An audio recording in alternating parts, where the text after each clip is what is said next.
ಇವಾಗ ನೀವು ಈ ಫಿಟ್ಟಿಂಗ್ ಹೆಂಗ್ ಮಾಡೋದು ಅಂತ ತೋರಿಸಿದ್ವಿ ನೋಡಿ. ಇವಾಗ ಸ್ಟ್ರೆಚ್ ರೋಲ್ನ ಹಾಕ್ಬಿಟ್ಟು ಇದನ್ನ ಹೆಂಗ್ ರನ್ ಮಾಡಬೇಕು ಅಂತ ತೋರಿಸ್ಕೊಡ್ತೀವಿ. ಫಸ್ಟು ಈ ಥರ ಫುಲ್ಲಿ ಮಿಷಿನ್ ಗ್ರೇಡ್ ತಗೋಬೇಕು.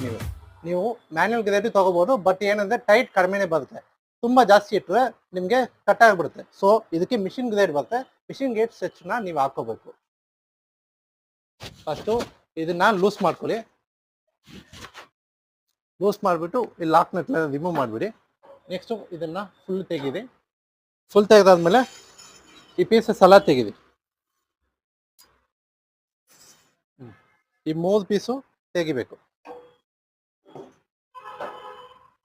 ನೆಕ್ಸ್ಟು ಈ ರೋಲ್ ತಗೊಂಡು ನೀವು ಇನ್ಸರ್ಟ್ ಮಾಡ್ಕೋಬೇಕು.